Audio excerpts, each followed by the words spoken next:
우리 교회에 한번 다녀가신 제가 제빵의 대한민국 명장 우리 김영호 장로님이 지난해 오셔서 간증하신 일이 있습니다. 대한민국의 각 기술인들의 모임 명장이라고 하면 그 분야의 최고 국가에서 인정하는 그 명장협회의 또 회장이시고 하신데, 장로님 말씀이 좋은 빵이 되기 위해서 몇 가지 비결이 있다는 것입니다. 우선은 좋은 재료가 있어야 한다는 것입니다. 수입산 밀가루를 쓰지 않는다. 값이 비싸더라도 우리 밀 가지고 빵 만든다고요. 그리고 계란도 시중에 파는 그런 계란 비비지 않고 자연 방사에서 건강하게 큰 닭 유정란을 그 반죽에 넣어서 빵 만든다는 것입니다. 참 귀한 정신이죠. 그러니까 그분이 명장이 될 수가 있습니다. 그리고 거기에 프랑스나 이태리에 가서 배운 장인어른의 솜씨를 거기 두 번째에 치고 있습니다. 그리고 더 하나가 있는데, 그것은 좋은 재료, 좋은 솜씨로 반죽한 그 밀가루 반죽이 잘 숙성되어야 좋은 빵이 될 수 있다는 것입니다. 아무리 1등 재료, 1등 기술자의 솜씨가 있어도 그 반죽이 숙성되어 가는 시간을 무시하면 절대로 좋은 빵이 될 수 없다는 것입니다.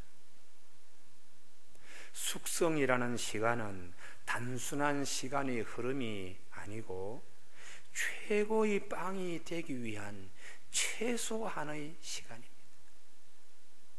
절대로 바쁘다고 뛰어넘을 수 있는 시간이 아니고 조용히 기다려야만 하는 시간입니다. 이 기다림의 시간을 통해서 좋은 재료, 좋은 솜씨가 제 값어치를 드러낼 수 있게 됩니다. 비록 빵의 세계만이 아닙니다. 우리나라 말에 이런 말이 있지 않습니까? 그 집의 음식 맛은 장맛이다. 명문 대갓집에 집안 대대로 그 집안 나름의 명품 요리들이 있습니다. 그 어떤 요리를 만들어도 그 집의 장맛을 가지고 음식의 맛을 결정합니다.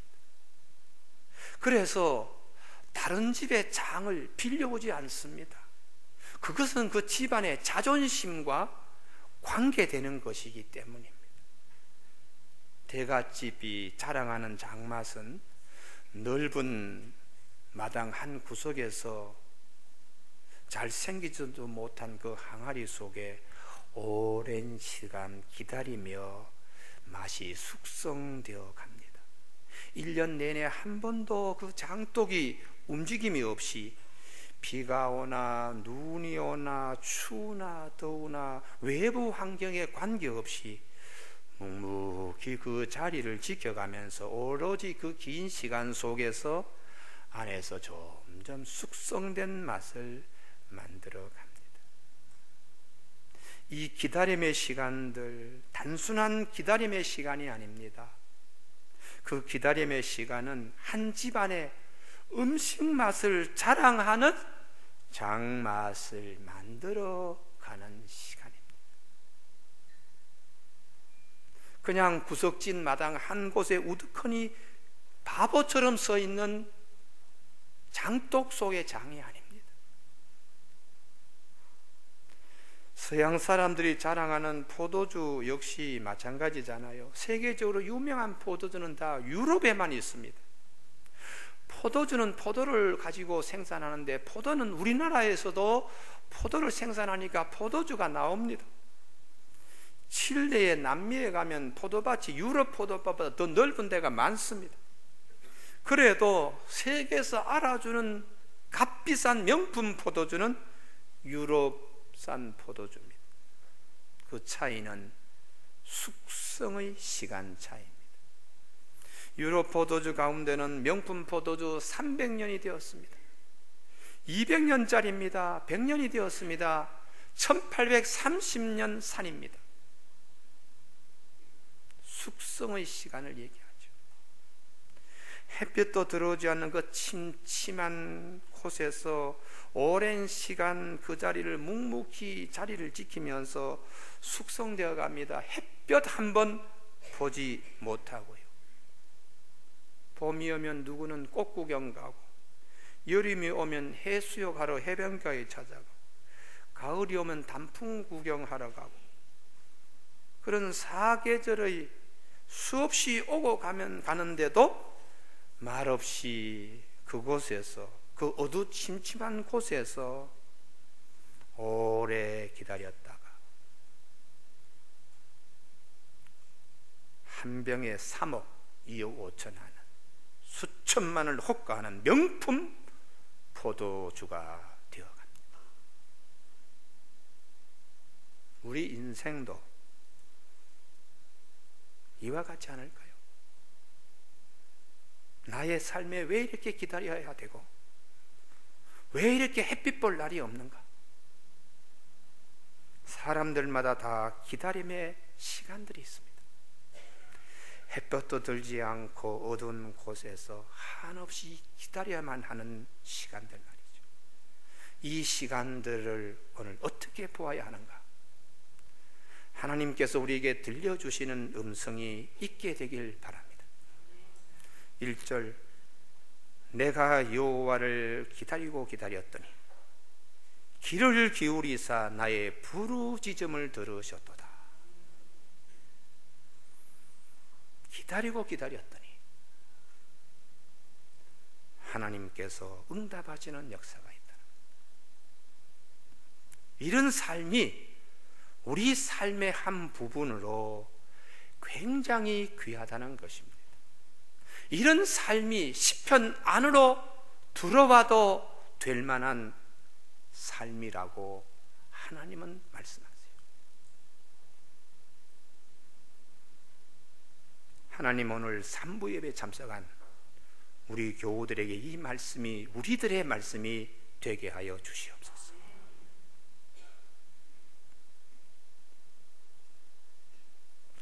금방 해서 먹는 겉절이가 있습니다.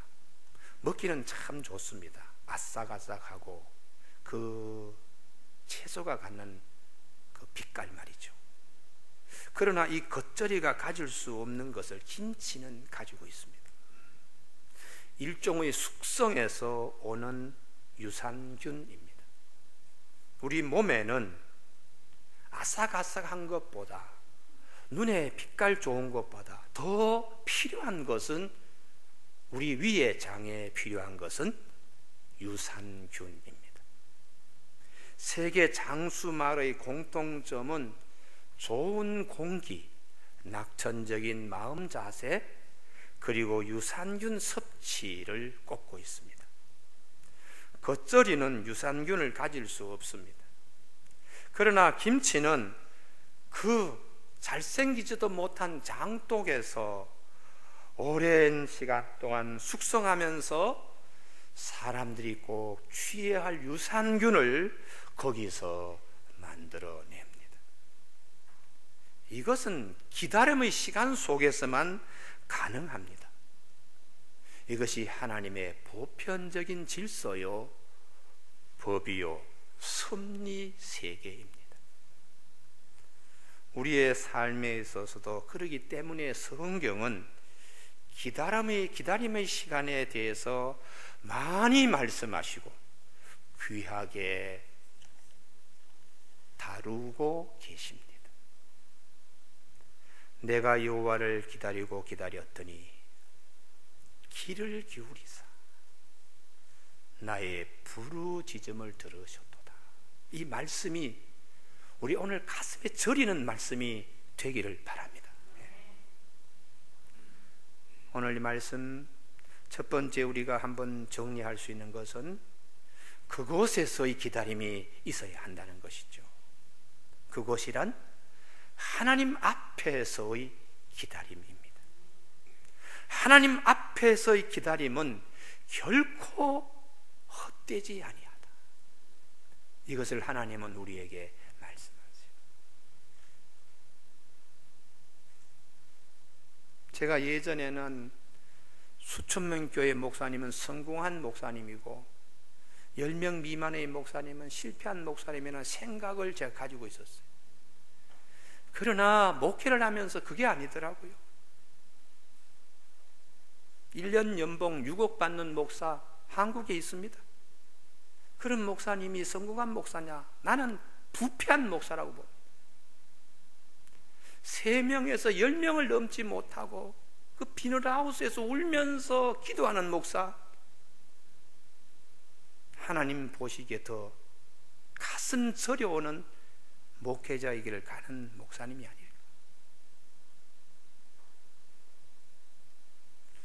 문제는 우리가 하나님 앞에서 기다림의 소중함, 그 기다림을 내가 잘 수용해내지 못하는데 문제가 있습니다. 우리 남아프리카 골곤다 얘기 여러분들 다 잘 아시죠? 페르시아 사람 알리라고 하는 사람이 저 남아프리카로 가서 농장을 경영을 하는데 아주 농사꾼으로 크게 부자가 되고 가고 있어요. 어느 날 수도사 한 사람이 찾아와서 진기한 보석에 대한 얘기를 했습니다. 보석 하나이면 이 넓은 농장에서 나는 것보다 더 많은 부를 가질 수가 있다. 질에 대한 얘기를 하는 거죠. 그런데 이 얘기를 들은 알리가 밤잠을 자지 못하고 이리 뒹굴고 저리 뒹굴고 보석 광산 하나 찾을 생각을 하다가 결심했습니다. 가산을 다 정리하고 다이아몬드 광산을 찾으러 길을 자기의 고향 중동 지역 그리고 유럽 그리고 아프리카 북부를 돌아다녔지만 광산은 찾지 못한 채 빈털터리가 되어 스페인 해변가에 어느 날 스스로 목숨을 끊어버리고 말았습니다.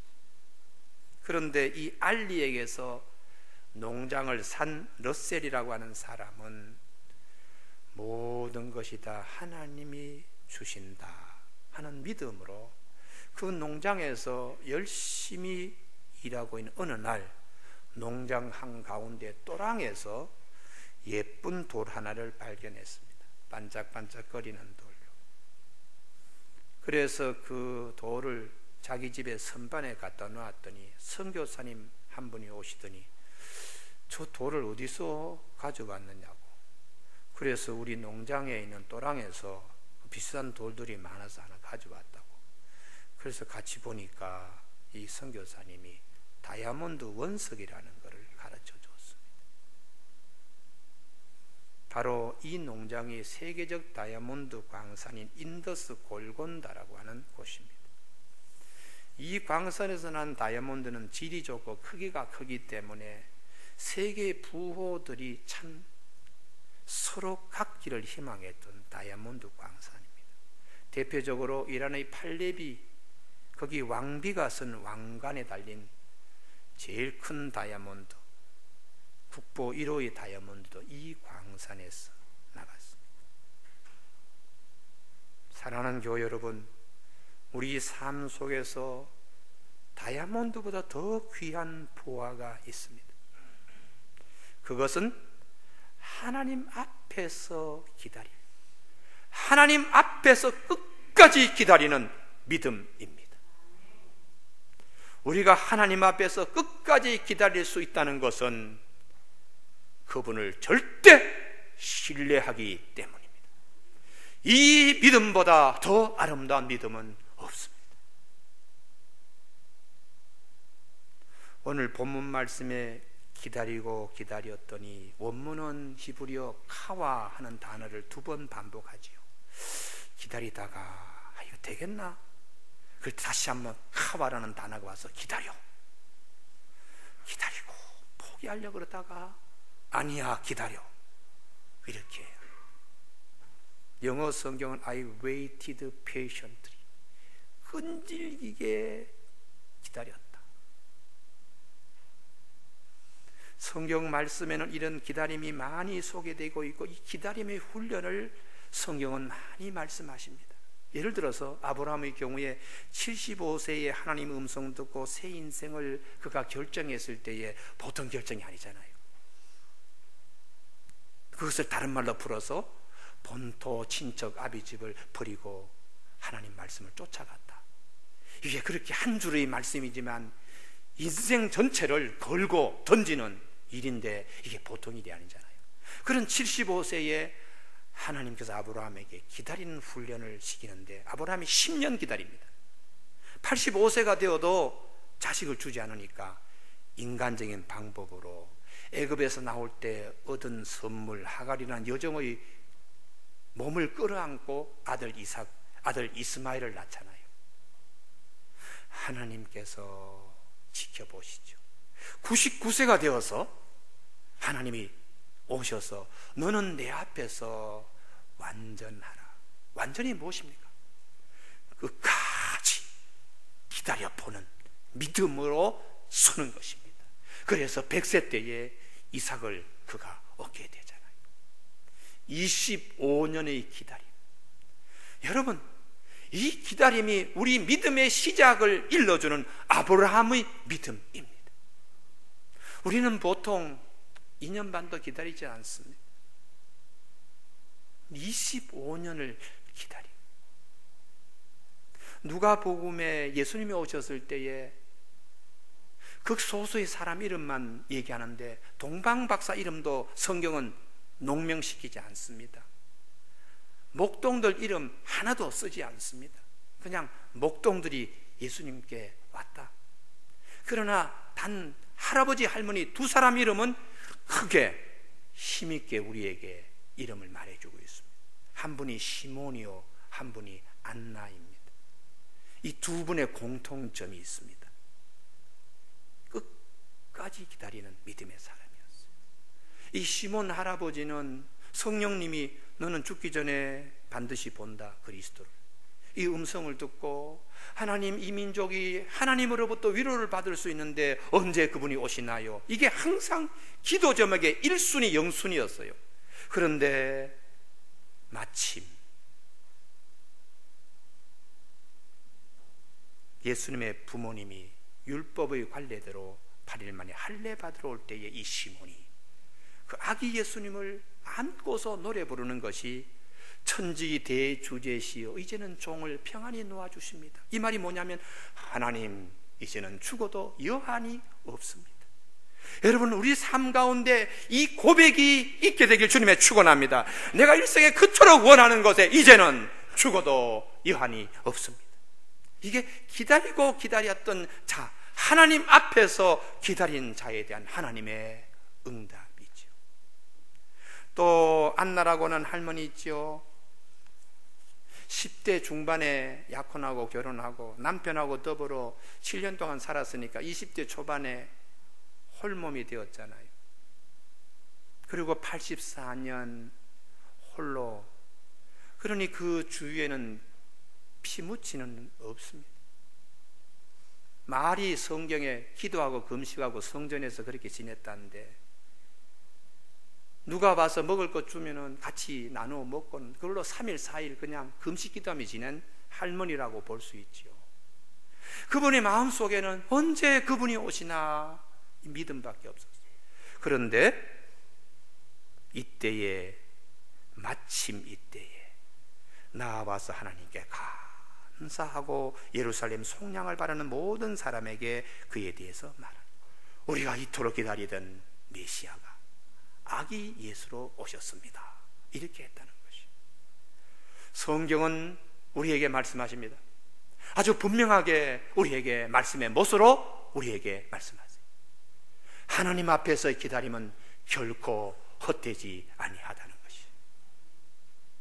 그래서 야고보 사도 야고보 5장 7절에 형제들아 주께서 강림하시기까지 길이 참으라. 보라 농부가 땅에서 나는 귀한 열매를 바라고 길이 참아 이른 비와 늦은 비를 기다리라니 너희도 길이 참고 마음을 굳건하게 하라. 주의 강림이 가까우니라. 형제들아 주의 이름으로 많은 선지자들을 고난과 오래 참음의 본으로 삼으라. 보라, 인내하는 자들을 우리가 복되다 하나니 너희가 욥의 인내를 들었고 주께서 주신 결말을 보았거니와. 기가 막힌 말씀입니다. 하나님, 나에게도 주께서 주신 결말을 보았거니와. 하나님 이 말씀이 나의 말씀이 되게 하여 주시옵소서. 그러면 우리가 어떻게 기다릴 수 있는가? 2절 말씀입니다. 나를 기가 막힐 웅덩이와 수렁에서 끌어올리시고 내 발을 반석 위에 두사 내 걸음을 견고하게 하셨도다. 기가 막힐 웅덩이 수렁에서 끌어올리셔서 반석에 두시는 하나님. 다시 말하면 하나님의 능력을 믿고 기다리는 것입니다. 이게 믿음으로 기다리는 거예요. 수렁에서 반석으로 옮기시는 하나님, 그 하나님을 내가 믿고 기다리는 거예요. 우리 예술 이론 가운데 반영 이론이라는 것이 있습니다. 그 반영 이론은 인간이 경험되어진 것만 가지고 표현할 수 있다, 이런 얘기인데요. 예를 들어서 아이가 무지개를 보지 못한 아이는 무지개를 그릴 수 없지 않습니까? 성경에도 이런 반영 이론에 입각한 표현이 많습니다. 예를 들어서 창세기 49장에 야곱의 유언 기도를 보면 자녀들을 향한 축복 기도를 주로 동물과 비유해서 유언 기도하고 있어요. 유다 같은 경우는 사자를 가지고 얘기를 해요. 이 목동 생활을 그가 했기 때문에 사자가 제일 겁나는 것이에요. 그러니 제일 으뜸되고 제일 힘센 것은 사자니까 유다 지파는 사자와 같고 사자 새끼와 같고 암사자 숫사자와 같이 규가 너 양쪽 다리에서 떠나지 않기를 기도한다. 임금이 되어가지고 세상을 호령하는 그런 지파가 되라. 이걸 사자 목동 생활에서 경험되어진 걸 가지고 왔어요. 이사갈 같은 경우는 양의 우리 안에 앉은 건강한 나귀 같다. 덩치 큰 나귀가 양들하고 어울려가 잘 이렇게 노는 겁니다. 이 화목하고 친화력이 있는 그런 장점을 얘기하고 있죠. 납달리 같은 경우는 암사슴 같이 축복합니다.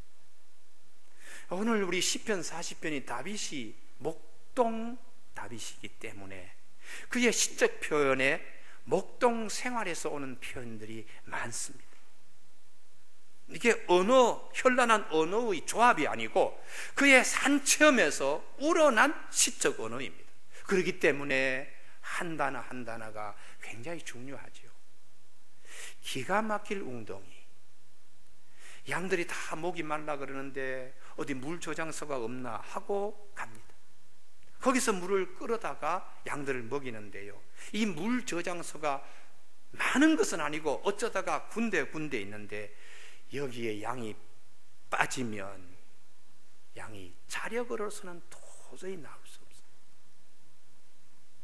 목자가 구해주지 않는 이상은 여기서 나올 방법이 없습니다. 목자가 그 양을 구해서 반석, 양의 심리적인 안정을 위해서 잘 마른 그 바위에 양을 올려놓으면 양이 몸을 털털 털면서 안정을 찾습니다. 우리 삶에도 건강, 수렁 찾아올 수 있습니다. 물질 문제, 자녀 문제, 인간관계 문제에 깊은 수렁 찾아올 수 있습니다. 그때 자력으로 불가능하죠. 그럴 때에 오늘 본문 말씀, 양이 빠졌을 때 찾아오시는 목자, 우리 주님을 바라보는 믿음을 갖도록 말씀하세요. 나를 기가 막힐 웅덩이와 수렁에서 끌어올리시고 내 발을 반석 위에 두사 내 걸음을 견고하게 하셨도다. 그래서 우리가 하나님을 의지하는 것은 믿음이 대단히 중요합니다. 이사야 26장 3절 주께서 심지가 견고한 자를 평강하고 평강하도록 지키시리니 이는 그가 주를 신뢰함이니이다. 너희는 여호와를 신뢰하라. 주 여호와는 영원한 반석이시미로다. 할렐루야. 예. 성경에는 믿음에 대한 많은 말씀을 하십니다. 믿음이란 나를 믿는 것이 아닙니다. 성경이 말씀하시는 믿음은 내가 가진 것을 믿는 것이 아닙니다. 돈을 가지고 있고 권력을 가지고 있고 부귀영화를 가지고 있는 이것을 믿는 것이, 그것은 우상숭배.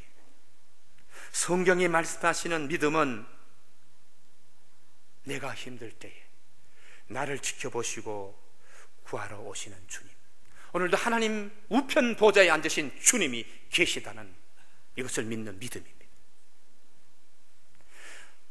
수론과 같이 언제나 내가 한 번 빠지면 나올 수 없는 나이지만 반석같이 든든하신 그분을 믿는 것이 믿음입니다. 그래서 히브리서 12장 2절에 믿음의 주요 또 온전케 하게 하신 예수 그리스도를 바라보라고요. 히브리서 4장 14절에 그러므로 우리에게 큰 대제사장이 계시니 승천하시니 곧 하나님의 아들 예수시라. 우리가 믿는 도리를 굳게 잡을지어다. 마지막 세 번째에 새 노래가 있는 삶이 되라는 것입니다. 3절 우리 다 같이 합심하여 한 입으로 한 성령을 한번 같이 보실까요? 시작. 새 노래 곧 우리 하나님께 올릴 찬송을 내 입에 두셨으니 많은 사람이 보고 두려워하여 여호와를 의지하리로다. 아멘. 새 노래가 있는 삶이 무엇입니까? 간증이 있는 삶이죠. 이야, 나 그때 죽을 줄 알았어. 근데 어떻게 하나님이 이렇게 들어서 이렇게 구해주셨어. 이런 일도 있네. 그래서 신학자 칼 라너는 하나님은 신비시다. 여러분, 새 노래가 있는 삶은 간증 있는 삶이요, 간증 있는 삶은 쓰임받는 삶입니다. 반영 이론 제가 말씀드렸지요. 목동생활을 했기 때문에 다윗이 시적 언어는 굉장히 목가적이고 목자적인 그런 아주 그 단어들의 흐름이요, 한 단어 한 단어가 굉장히 목가적이고 목자적이고 우리에게 굉장히 뭔가 가슴에 이렇게 안기는 그런 시어로 되어 있어요. 양이 물에 빠졌습니다. 물길을 털 때에 음매하고 털면 그 소리 속에는 목자는 잃는 거죠. 주인님 감사합니다. 아이고 이제 살았어요. 그런 음색을 느끼면서 목자가 양을 쳐다보는 거예요. 근데 그럴 때에 주변에 흩어졌던 양들이 오는 겁니다. 아니 없어졌다가 아이고 거기 빠졌냐, 아이고 보고 싶었어. 그러면서 양들이 와서 몸을 비비기도 하고 이렇게 하는데요, 그때 다시 한번 음매하고 울면 그 소리는 주인님이 나를 살려주셨어. 이게 새 노래지. 우리 삶 가운데 기가 막힐 웅동이와 수렁의 시간 속에 있는 것만이 아니라 주인님이 나를 이렇게 구해주셨어, 이런 시간이 반드시 있다는 것이, 이게 새 노래 부르는 것입니다. 내가 암으로 죽을 줄 알았는데 아이고 하나님이 정말 암세포 번져난 걸 딱 멈추시고 서울대학 병원에서도 특이 체질로 이렇게 구분하여 지금 자궁 난수암 3기로 석 달을 못 넘긴다고 하던 그분이 우리 교회 권사님으로 계세요. 13년이 지났는데 그분은 암 가진 분들, 걱정하는 분들에게 새 노래를 부를 수 있는 분입니다. 요한복음 5장의 베데스다 연못에서 일어난 사건 다 아시죠? 말은 베데스다, 이 베데스다라는 것이 자비의 집이라는 뜻입니다. 거기에 38년 된 병자가 누워 있습니다. 말에 의하면은 천사가 와서 이렇게 물이 휙 돌 때에 제일 먼저 뛰어오는 선착순 1번은 고친다는 아마 뭐 유황이 이렇게 지진 화산 지역이기 때문에 유황이 가스가 이렇게 분출할 때에 뭐 특별한 약효도 있을지 뭐 전설은 그렇게 내려오는데, 이 사람은 38년 동안 누가 나를 저기다가 먼저 갖다 주나 하고 기다리다 이제는 포기할 만한데 그래도 그 포기하지 않고 기다리는 거예요. 이게 주님을 감격케 하는 믿음입니다. 그래서 주님이 38년 된 병자를 찾아가서 너 침상을 가지고 들고 일어나 걸어가라, 그럴 때에 나았다는 역사예요. 성경은 우리에게 뭘 말씀하시는가? 주님 안에 있는 이 은혜를 38년 동안도 포기하지 않고 기다리는 믿음, 얼마나 값진 믿음인가. 이걸 성경은 우리에게 일깨워 주고 있습니다. 우리 삶 속에 기가 막힐 웅덩이와 수렁만 있는 것이 아니라 자비의 은총의 집 베데스다도 있다는 것이죠. 한비아라고 왜 걸어서 지구 뭐 세 바퀴 반 돌았다 그럼 책 쓰고 그랬잖아요. 그분 책을 읽어보면 고생 무지무지하게 한 얘기들만 죄 있습니다. 한 걸음 한 걸음 옮기면서 한 나라 한 나라 다닐 때 그때는 정말 몸이 으스러질 정도의 고생이지만 나중에 지나서는 한 권의 아름다운, 남이 얘기하기 어려운 한 권의 책으로 바뀌어서 많은 사람들에게 힘을 주는 그런 영향력 있는 책이 됩니다. 이게 우리 사는 세계의 면이라는 것이에요. 오늘 나의 힘든 일이 있습니다. 믿음으로 새 노래를 부를 때까지 귀한 걸음걸음 답보 하나하나를 소중하게 보다듬고 사는 지혜가 필요합니다. 여러분, 그래서 오늘 5절 말씀, 여호와 나의 하나님이여 주께서 행하신 기적이 많고 우리를 향하신 주의 생각도 많아 누구도 주와 견질 수가 없나이다. 내가 널리 알려 말하고자 하나 너무 많아 그 수를 셀 수도 없나이다. 우리의 삶에도 이런 신앙시가, 제2의 시편 40편과 같은 신앙시가 있는 삶의 고백이 있어지길 주님의 이름으로 축원합니다. 기도하시겠습니다.